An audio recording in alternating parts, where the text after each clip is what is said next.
nos fascina tanto la figura de las brujas? ¿Por qué esta parece repetirse tanto en series, películas, en libros? Hola a todos, este es un video que tenía ganas de hacer hace mucho tiempo, pero no encontraba bien la manera de encararlo. Esta semana vi una película que me encantó, de la cual les voy a hablar más adelante en el video, así se quedan hasta el final. Y además también pensando en que marzo es el mes del Día Internacional de la Mujer, creo que es bastante adecuado para traerles este video. Cuando pensamos en la casa de brujas, se nos viene a la mente la Edad Media, supersticiones de unos campesinos, la Inquisición medieval, pero nunca nos detenemos a pensar en cómo la casa de brujas fue necesaria para el inicio e incluso la consolidación del capitalismo como sistema económico mundial. ¿Qué dice? Lo cierto es que la mayor parte de la cacería de brujas no sucedió en la Edad Media, cuando la iglesia y la religión dictaban todos los aspectos de la vida de las personas, sino que sucedió durante la Edad Moderna, alcanzando su pico en los siglos XVI y XVII, al mismo tiempo que en Europa sucedía una revolución científica y la razón pasaba a ser el centro de todos los aspectos de la vida de las personas. Es un poco irónico que hayan sido tan razonables al mismo tiempo que quemaban a miles de mujeres en la hoguera. Pero para entender cómo se llegó a este punto es importante hablar de lo que sucedió antes.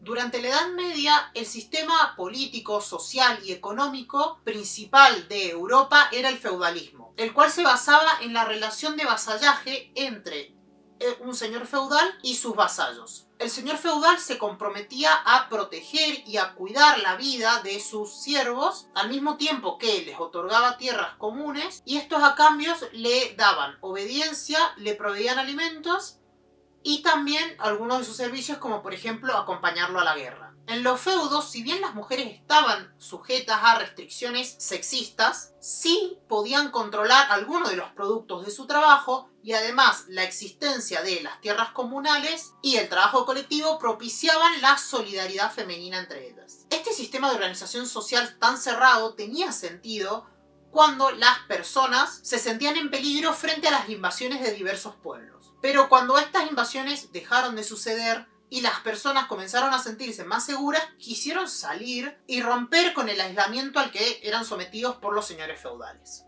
Así surgieron los burgos, los cuales eran pequeñas aldeas que rodeaban a los castillos feudales y que eran habitadas en su mayoría por artesanos y comerciantes. Estos practicaban una economía libre sin estar sujetos a las reglas de los señores feudales. Y a partir del siglo XIII, las mejoras en las técnicas agrícolas, el excedente de alimentos y el incremento del comercio hizo que los burgueses comenzaron a consolidar cada vez más su poder. Las ciudades que abrían sus puertas al comercio libre veían incrementar su riqueza y la prosperidad de tanto sus habitantes como las del señor feudal, por lo que poco a poco se fue diluyendo el sistema de feudalismo. Las alianzas entre señores feudales eran comunes, pero ya no tanto para la guerra, sino para permitir el desarrollo económico de sus respectivos territorios. Sin embargo, a mediados del siglo XIV, las tierras de cultivos comienzan a agotarse, comienzan a escasear los alimentos y las temperaturas también disminuyen mucho en un periodo que se conoció como la Pequeña Edad de Hielo. En consecuencia, hubo muchísima hambruna, lo cual trajo muchas muertes. A esto hay que añadir la aparición de enfermedades graves como la famosa peste negra, que mató a casi un tercio de la población de Europa en ese momento. Esto provocó una escasez masiva de mano de obra, por lo cual repoblar el continente era algo urgente. Es en este momento donde el feudalismo alcanza su crisis máxima y comienza a instalarse un nuevo sistema económico, social y político que es conocido como el capitalismo. Según Karl Marx, es aquí cuando sucede un proceso conocido como el de acumulación originaria o primitiva. Una precondición de los procesos de acumulación de capital que se sostuvo en dos pilares. En primer lugar, la expropiación de los medios de producción, sobre todo a las grandes masas rurales que fueron expulsadas de los campos, y a la vez se destruían las formas tradicionales de definir los derechos del acceso de la población a sus tierras y recursos. Y por otro lado, la colonización de América y las Indias Orientales, en particular el comercio de esclavos. Pero Marx nunca menciona a las mujeres y el rol que tuvo la cacería de brujas en esta acumulación originaria.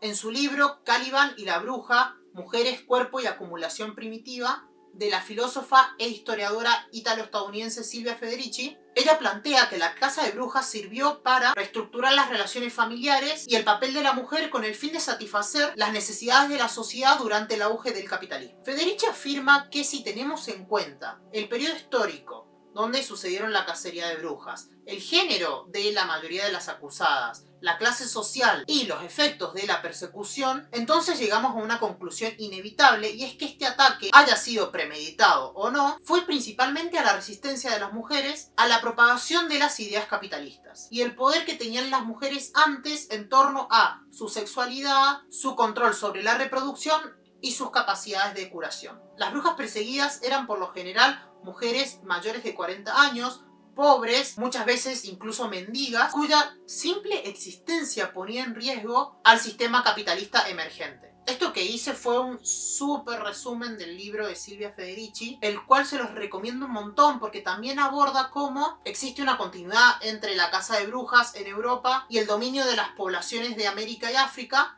incluso hasta el día de hoy. De esta manera ella demuestra el carácter global que tiene el desarrollo y la opresión capitalista. Me parece también muy interesante pensar cómo la figura de la bruja ha ido cambiando a lo largo del tiempo y cómo ha ido reivindicándose. Durante los siglos XVI y XVII, lo peor que se le podía decir a una mujer es que era una bruja, pero hoy en día esta idea incluso nos resulta fascinante de alguna forma. Podemos ver cómo el mismo mercado auspicia esto en la representación de las brujas en los medios, como en series, películas, en los libros, o incluso vendiéndoles disfraces de bruja a niñas en Halloween. Es cierto que gran parte de la reivindicación que ha tenido esta figura se la debemos a movimientos feministas, quienes nos invitan a leer y entender la historia con otros ojos, pero también me lleva a la reflexión que sí me parece un poco triste cómo todas estas mujeres sufrieron un destino trágico y eran consideradas parias en su época, y que recién 4 siglos después podamos repensar la historia y darnos cuenta que tal vez los malos de la película eran otros. Esto es algo que siento que se repite muchísimo en la historia de la humanidad, el cómo no somos capaces de ver las atrocidades que se cometen en nuestra propia época, pero en un futuro, ya sea cercano o no, todos siempre habremos estado en desacuerdo con estas atrocidades. Para finalizar, les quiero recomendar la película que les adelanté en el principio del video. Se llama Witches, estrenada en el 2024. Lo cierto es que la vi esperando un documental clásico que hablara sobre la cacería de brujas y sobre la figura de la bruja en los medios, pero me encontré algo diferente que también me terminó gustando muchísimo. La guionista y directora es Elizabeth Sankey, quien habla de las brujas, de la maternidad, de la salud mental y la importancia de encontrar una comunidad o un aquelarre en una película diferente que mezcla lo documental con lo autobiográfico, e incluso yo creo que tiene algo de video ensayo, y lo hace de una manera increíble. Les quiero compartir una frase de la película. Yo quería ser una bruja buena. No podía entender por qué una mujer elegiría ser mala. No sabía entonces lo que sé ahora, que ser buena o mala no es una decisión que una mujer pueda tomar por sí misma. Muchas gracias por haber llegado hasta acá, espero que les haya gustado el video. Si es así, por favor déjenles su me gusta. También les invito a que se suscriban a mi canal. Sin nada más que decir, nos veremos la próxima. En caso de que no los vean, buenos días, buenas tardes y buenas noches.